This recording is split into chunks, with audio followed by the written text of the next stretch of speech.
All right, welcome back. I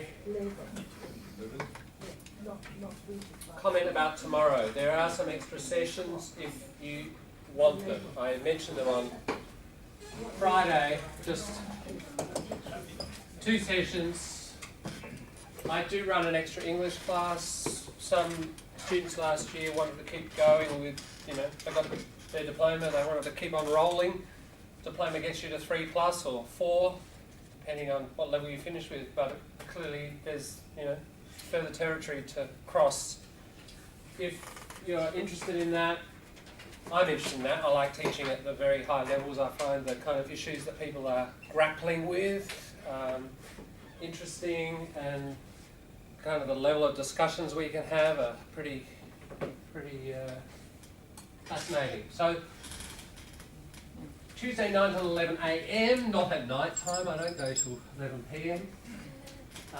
It's a morning class, and that's roughly the level, like ISLPR level. So IELTS is like, say like that, roughly IELTS. It's not an IELTS preparation class. Diploma lifts the general level of English. This would also, so like last week we were doing stuff on prepositions, the metaphor in prepositions from the Michael Vince grammar book that I use. And some high-level reading. It was a satirical article with, lots of jokes and irony and stuff going on in it, and we're just exploring that and how to use that to get lessons like collocations and grammar forms out of it. So I've asked the group what they want. Actually, it's interesting. I think I mentioned the main thing they're looking for is pronunciation, academic writing, some reading. Yeah, so we'll be following what people want to do basically. Straight away after that, that's what this is for. If you didn't get one, Ahmed, I don't think got one. It's down the end there. As I said, the last 4 years or so, I've run an extra class per week. It's just a discussion group. We read various materials. We've read this guy David Harvey, who's written Companions to Marxist Capital. Ernest Mandel, Introduction to Marxist Economics. Just finished that one. In the library? No, it used to be in the library, but given that I'm over there now teaching that class, it's quicker.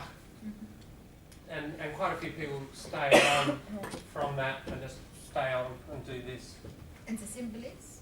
Yeah, same place. And that's the place. 95 Curry Street, 2nd floor. So straight across the road and up about 50, 70 metres. Just go up the lift to 2nd floor, go around the corridor, you'll find the place. It's a bookshop. But I think in another class, the teacher mentioned to your discussion group in the library. It used to be. Yeah, so maybe there's some teacher announcing it and they've maybe got the place wrong. Nadine. She told that she last term? This term. This term. I went into Nadine's class on Friday while you guys were all busy talking about Adam Good. So I have announced to that group the new place, but yeah, maybe it was the first day, first week. Yeah, I've changed that one. Look, if that one, I do have to charge. That's $6 an hour. So like each session, it's $12, and people pay in 5-week lots. So it's like $60 for 5 weeks. Yeah. So as I think I said, I do my own. I get peppercorn rent, and I do my own cleaning and secretarial work, etc. So I managed to keep it fairly cheap. So they are there. They're obviously entirely voluntary. They have nothing to do with the diploma. It's extra if you'd like it. What is it? 6.5? Sorry? What is it?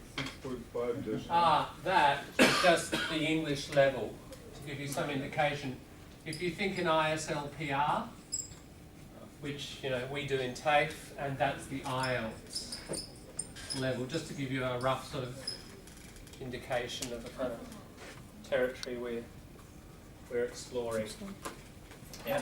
How many students are there? Just I've got 10, and somebody else has just sent a message saying they want to join. So it's about 11 at this point, and I've advertised last week with the other classes. I don't know, probably a dozen or so, 15 maybe, something like that. It's pretty small.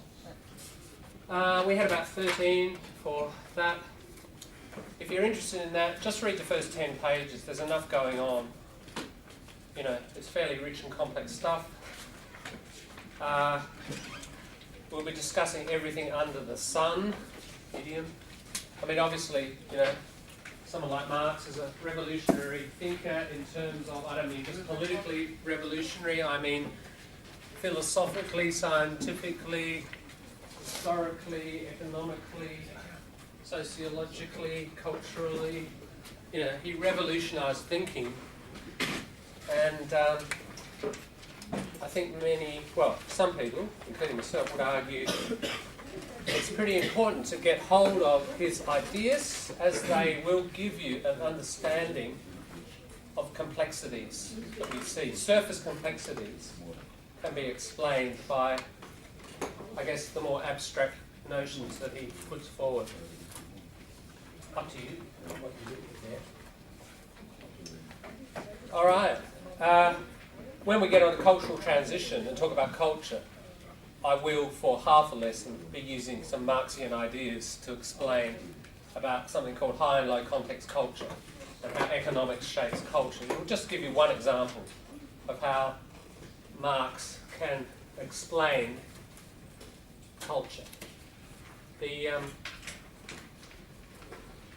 Obviously being if you're a Marxist, doesn't mean you support necessarily existing or previous socialist regimes. That's an entirely separate question. However, if you think Marx can analyse history and give you useful insights, that's where I would be, I guess. My interest in Marx started when I did English literature, and I found that Marxist literary critics, there are such people, could give extraordinary insights as to how literature reflected the nature of society and what societies were going through economically and politically. That explanatory power is very profound. So, yeah, it's a course, I guess, in getting those tools for ultimately critical thinking, I would argue. Okay, so that's Tuesday, if you're interested. Back to Monday. And on Mondays, we're in this computer room, and therefore it's important to demonstrate to you some of the resources, computer resources that TAFE has. One of them, I'll just seize your computer again. 3, 2, 1. Okay, we go to the desktop. If you want to go to the desktop, just see that little rectangle down there.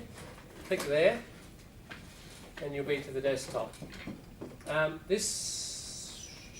is it? It's not there. Okay.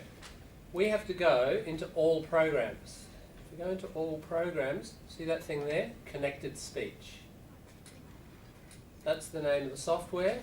That's it there. I'm going to drag it to the desktop, and when you get in there, maybe you can drag it to the desktop too, and it makes it easier to access. But double click on that. It's a little bit of Australian software, and it's designed for pronunciation. It will help you with your listening too. It'll do two things. What we have here are a number of speakers. I'm going to start with level 1. Nicole, you're nearest. Who would you like to pick? Who looks most interesting for you? Third on the right hand side. Third on the right hand. The lady. The lady Oh, there? no, sorry, left. It's a weird Left. problem. That one. Okay. That one? Yes. All right. Sorry. Let's go in there. Now, I don't know how our sound will go here. I'll just play that. I'm not getting sound. Why not? Maybe the speakers are not turned on. That will help. It's something you can do all year round. Even in winter, I can walk if I want to. But sometimes it's very cold, so I decide not to walk. I usually walk for about an hour. and that means I go around the park about twice. All you need for walking really is a good pair of shoes. And I also like to walk with friends. This means I get... Cool. Wow. Okay, so she's just talking about some very simple thing about a daily exercise, walking, okay? So we will start at level 1. So you can see, you can turn on the transcript there if you need it. Okay, what's the point of this? We've got a series of native speakers. And remember all that stuff we did last week about stress and rhythm and tone groups and tonic? This software will take you deeper into that and give you lots of practice. So, over here on the right, we can explore it. First of all, read the question and drag the best answer into the box. So there's a little bit of explanation. Now, this is too simple for you. I'd just say forget it. You don't need to do it, but I'll just show you what it does. You've got questions, close exercise. Drag the missing words into the gaps in the text. I'm sure you've all done things like There this. is a written and a spoken close. Okay.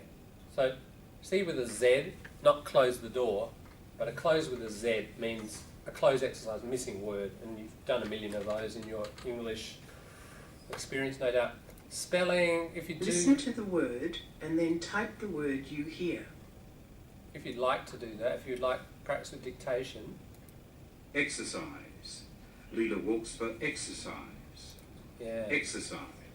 So, E. Say you typed a C. No. Listen and try again. If I typed an S. No. Listen and try again. If I thought it was exercise, I'll make 3 mistakes, right? On the final one. Type X. Right. 3 mistakes in a row, then it tells you the answer. X. And on we go, right? And you go to the next one. I think it just automatically switches to the next one. Okay, so there's also... Listen to the words and then type the words you hear. There's a whole dictation of a text, if you'd like that practice. That's not the main point of the thing. But that's just to get you familiar with what she says, okay? Moving on, next step, pause groups. This is where it starts to get close to what we've been talking about. Play the video and click between each pause group. Then record yourself. So, now, it says then record yourself. Now, when they made this some years ago, this is over 10 years old, what they tried to do is make something that would record and the computer would recognise the pauses and say yes, good or no. That recording part of this doesn't really work very well. It's not reliable enough for you to get much benefit out of it, unfortunately. Perhaps if I made one today, it would be better. So we can really only use this like receptively, but still there's a lot to learn. So we play it. What we have to do is listen for where there are natural pauses. You know? So where there are pauses, that's probably going to be a tone group, remember? And there'll be a tonic within that. So the first basic thing is to get pause groups understood. I like walking. I live near a park, so I'm able to walk just about every day if I want to. It's a very easy form of exercise. It's something you can do all year round. Even in winter, I can walk if I want to. Now I've got there, just quickly, I marked the most obvious ones, right? But I've only marked half. It's saying there are 4 more. They're a little bit more subtle. Subtle is an important word that I'll use quite a lot. So subtle is like the opposite. There's a symbol for opposite that might be useful for your noting. Obvious. So if something's subtle, makes a subtle remark, didn't really obviously tell us what she thought. And obviously at this level now in language, you're getting to the subtlety. The noun, subtlety, noun. This is an adjective, subtle. Notice the B, it's silent.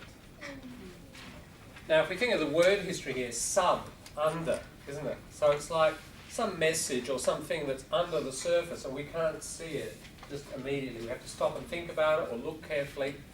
That's subtle. So here, The other pauses perhaps are subtle. Though I marked the obvious ones, now we have to go back and listen again and try to get the subtle ones.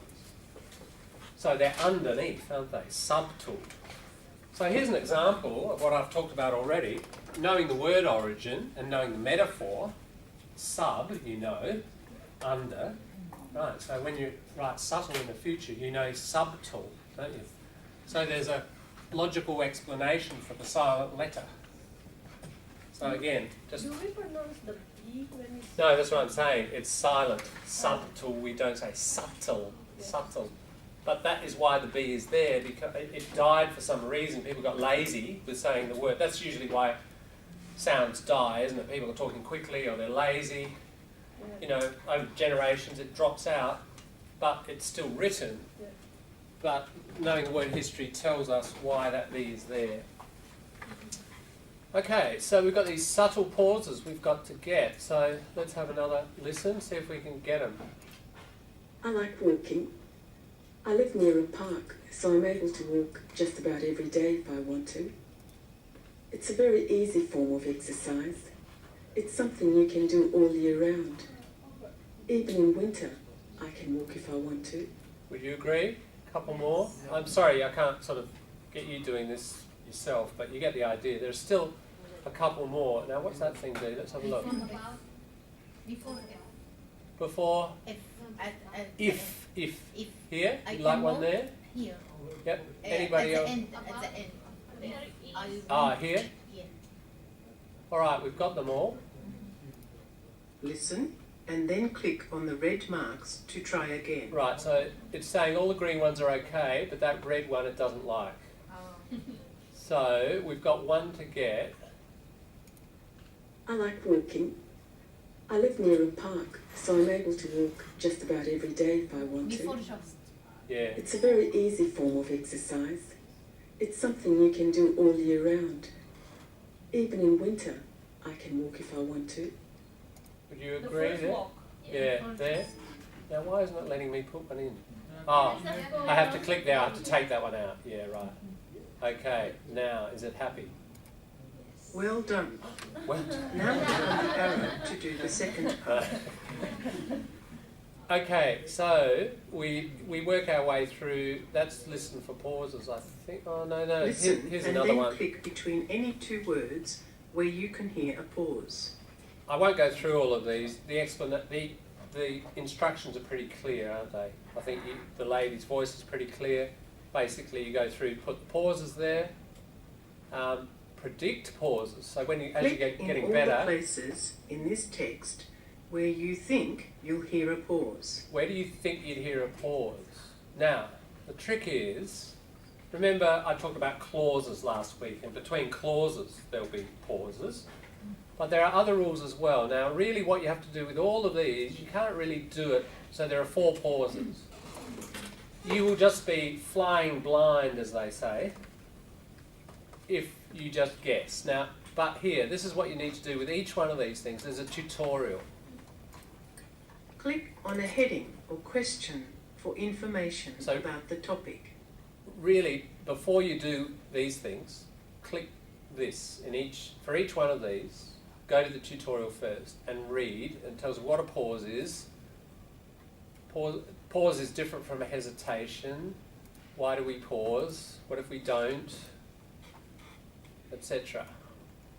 So it's the same there, and you can go directly to these if you want to. Common problems when we're learning English, about pauses. You read that and then go back and do these. That gives you the practice. Okay? So first thing is to get the pause groups. Once you've done that, we'll move to stress. Play the video and click on the words where you hear stress. Then Again, record yourself. okay, so there are several stresses it's suggesting, and again, you go to the tutorial before you do this. Go to your tutorial. Click on a heading or question for information about the topic. There's a whole lot of stuff about stress there. A lot of what you read there, but not all of it, will be familiar because I've covered it already. But this will add another level of detail for you. You work your way through that first. How to get this program at home? You can't get it at home. That's why that's the problem. You can, if you send your credit card number to Protea Software in Melbourne and pay about $110, I think. All right, so you can buy it, but it's free in TAFE on the intranet only. So not internet, but intra within the organisation. Right? So that's why I'm showing you week 3. So it gives you 17 weeks to play with it. You've got that time. In the library we can use Yeah, you can use it in the library and any computer and wherever you can access the intranet. Yeah. So work your way through the tutorial. Then there's Play the video and click on the words where that you that I hear showed you. stress. Remember content Read words. and listen and click on the content words in the text. So content Click and on the information word information. you They're need making to this stress distinction. to answer the question. So you work your way through that. Then there's another one. Play the video and click on the words where you hear pitch change. Pitch means And high then click on or the low. arrows to show how Pitch. the pitch changes. Then record yourself. Okay, the word pitch means throw. There's a material verb, throw. So if you throw your voice high or you throw your voice low, that's why we get the noun pitch related to voice as a metaphor. Again, metaphor coming from material verb. See, most language has this tendency. So, this is, remember, our last one at the bottom of the iceberg, intonation, rising and falling of voice, which we haven't dealt with in class. This will deal with it to some degree. So again, go through the tutorial. Click on a heading or question for information There's about the quite a topic. bit there about pitch and how it works and its rules and tendencies and principles.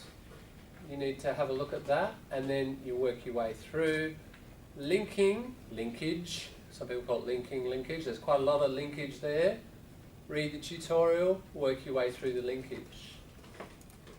Sounds is more phonemes, yeah? The top one in our iceberg. Phonemes, read the stuff on phonemes, what is a phoneme, etc. We'll take you through that. Then work your way through those. Syllables, remember counting syllables to get rhythm, pretty important. This will sharpen your ability. You know, which syllables do we stress, etc. How many syllables in words.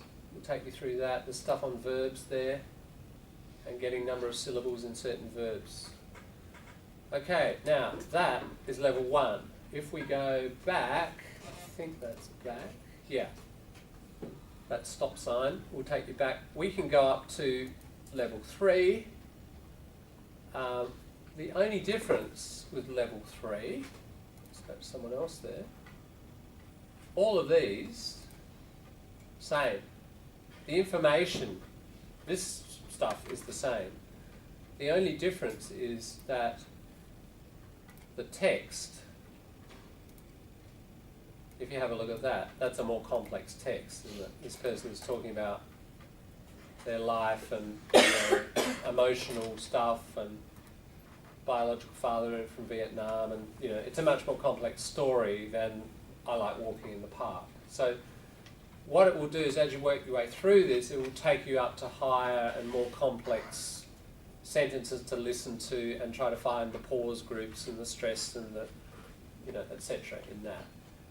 So the level is not really, I would start here because I think, just getting, that was a challenging thing, I think, finding the pauses even in that relatively simple text. It's a bit like we used that kid's story, the Roald Dahl story, instead of some academic text to work with pronunciation. It's fairly important that we go fairly low level grammatically and in terms of vocabulary to work our pronunciation skills up. Yeah. So just to finish, just click on the stop button and then click again. You can see it's Protea Textware. There are a couple of Australian women. You can go to their website. If you do want to buy it, it's available. Click to exit. There we go. I'll switch you back, and what I'd like you to do is make sure you can find it in all programs. Yeah? You just go there and look for connected speech and just get it out and have a play for just for a few minutes, right? We're not going to do any real exercise, but I just want to make sure you know how to get into it, open it up, and start working it. Okay, have a play around with that.